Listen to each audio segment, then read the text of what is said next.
हे दोस्तों, emojis meaning के series part 2 में आपका स्वागत है। अगर आपने पार्ट 1 नहीं देखा है तो डिस्क्रिप्शन में लिंक दिया है, वहां से जाकर देख लीजिए। तो आज का इमोजीज का मीनिंग शुरू करते हैं।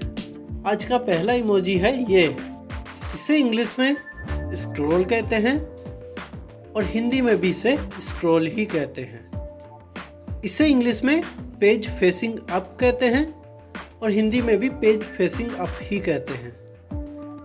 इसे इंग्लिश में न्यूज़पेपर कहते हैं और हिंदी में अखबार कहते हैं। इसे इंग्लिश में रोल्ड अप न्यूज़पेपर कहते हैं और हिंदी में रोल्ड अप अखबार कहते हैं। इसे इंग्लिश में बुकमार्क टैब्स कहते हैं और हिंदी में भी इसे बुकमार्क टैब्स ही कहते हैं। इसे इंग्लिश में बुकमार्क कहते हैं और हिंदी में भी इसे बुकमार्क ही कहते हैं। इसे इंग्लिश में लेबल कहते हैं और हिंदी में भी इसे लेबल ही कहते हैं। इसे इंग्लिश में मनी बैग कहते हैं और हिंदी में इसे पैसे का थैला कहते हैं। इसे इंग्लिश में मनी विथ विंग्स कहते हैं और हिंदी में इसे पैसे के साथ पंख कहते हैं। इसे इंग्लिश में क्रेडिट कार्ड कहते हैं और हिंदी में भी इसे क्रेडिट कार्ड ही कहते हैं। इसे इंग्लिश में शॉपिंग बैग्स कहते हैं और हिंदी में भी इसे शॉपिंग बैग ही कहते हैं। इसे इंग्लिश में रैप्ड गिफ्ट कहते हैं और हिंदी में भी इसे रैप्ड गिफ्ट ही कहते हैं। इसे इंग्लिश में बैलून कहते हैं और हिंदी में इसे गुब्बारे कहते हैं। इसे इंग्लिश में कार्प स्ट्रीमर कहते हैं और हिंदी में भी इसे कार्प स्ट्रीमर ही कहते हैं। इसे इंग्लिश में रिबन कहते हैं और हिंदी में भी इसे रिबन ही कहते हैं। इसे इंग्लिश में पार्टी पॉपर कहते हैं और हिंदी में भी इसे पार्टी पॉपर ही कहते हैं। इसे इंग्लिश में जापानीज डॉल्स कहते हैं और हिंदी में इसे जापानी गुड़िया कहते हैं। इसे इंग्लिश में विंड चाइम कहते हैं और हिंदी में भी इसे विंड चाइम ही कहते हैं। इसे इंग्लिश में क्रॉस्ड फ्लैग्स कहते हैं और हिंदी में भी इसे क्रॉस्ड फ्लैग्स ही कहते हैं। इसे इंग्लिश में जापानीज काशल कहते हैं और हिंदी में इसे जापानी किला कहते हैं। इसे इंग्लिश में टोक्यो टावर कहते हैं, हिंदी में इसे टोक्यो टावर ही कहते हैं। इसे इंग्लिश में कासल कहते हैं और हिंदी में इसे किला कहते हैं। इसे इंग्लिश में स्टेडियम कहते हैं, हिंदी में भी इसे स्टेडियम ही कहते हैं। इसे इंग्लिश में फेरिस व्हील कहते हैं और हिंदी में भी इसे फेरिस व्हील ही कहते हैं। इसे इंग्लिश में रोलर कोस्टर कहते हैं और हिंदी में भी इसे रोलर कोस्टर ही कहते हैं। इसे इंग्लिश में कोरोजल हॉर्स कहते हैं और हिंदी में भी इसे कोरोजल हॉर्स ही कहते हैं। इसे इंग्लिश में फाउंटेन कहते हैं और हिंदी में भी फाउंटेन ही कहते हैं। इसे इंग्लिश में टेंट कहते हैं और हिंदी में भी इसे टेंट ही कहते हैं। इसे इंग्लिश में फोगी कहते हैं और हिंदी में इसे कोहरा कहते हैं। इसे इंग्लिश में नाइट विथ स्टार्स कहते हैं और हिंदी में इसे सितारों वाली रात कहते हैं। इसे इंग्लिश में सिटी स्केप कहते हैं और हिंदी में इसे शहर का दृश्य कहते हैं। इसे इंग्लिश में सनराइज और माउंटेन्स कहते हैं और हिंदी में इसे पहाड़ों पर सूर्योदय कहते हैं। इसे इंग्लिश में सनराइज कहते हैं और हिंदी में इसे सूर्योदय कहते हैं। इसे इंग्लिश में सिटीस्केप एट डस्क कहते हैं और हिंदी में इसे शाम का शहर का दृश्य कहते हैं। इसे इंग्लिश में सनसेट कहते हैं और हिंदी में इसे सूर्यास्त कहते हैं। इसे इंग्लिश में ब्रिज एट नाइट कहते हैं और हिंदी में इसे रात का पुल कहते हैं। इसे इंग्लिश में मून व्यूइंग सेरेमनी कहते हैं और हिंदी में इसे चांद देखने का त्योहार कहते हैं। इसे इंग्लिश में हार्ट विथ एरो कहते हैं और हिंदी में इसे तीर वाला दिल कहते हैं।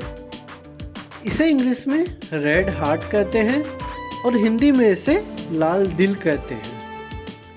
इसे इंग्लिश में बीटिंग हार्ट कहते हैं और हिंदी में इसे धड़कते दिल कहते हैं।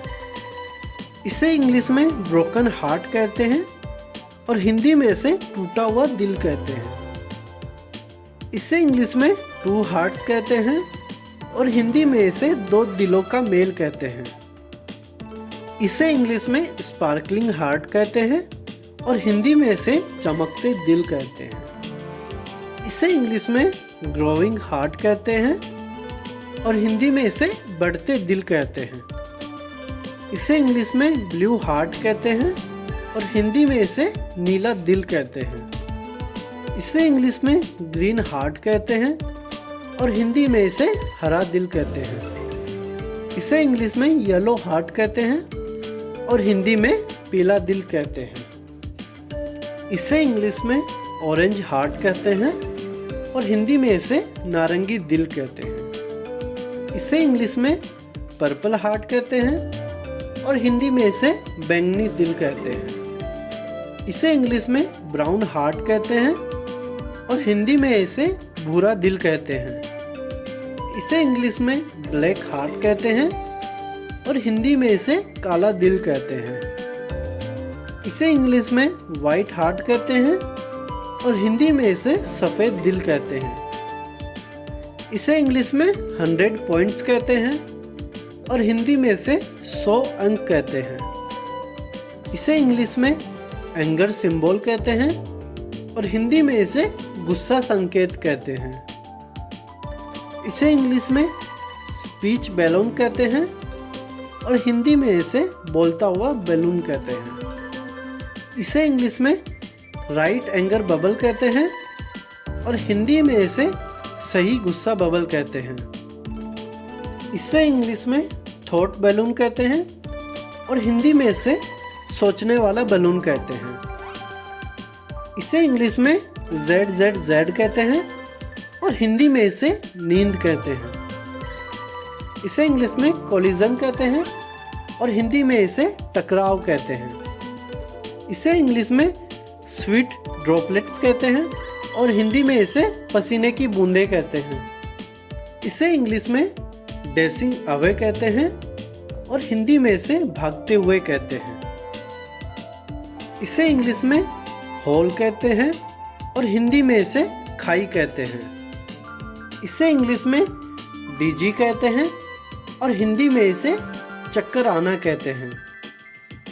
इसे इंग्लिश में फ्लेक्स्ड बाइसेप्स कहते हैं और हिंदी में इसे मजबूती कहते हैं। इसे इंग्लिश में मैकेनिकल आर्म कहते हैं और हिंदी में इसे मैकेनिकल हाथ कहते हैं। इसे इंग्लिश में लेग कहते हैं और हिंदी में इसे टांग कहते हैं। इसे इंग्लिश में मैकेनिकल लेग कहते हैं और हिंदी में इसे मैकेनिकल टांग कहते हैं।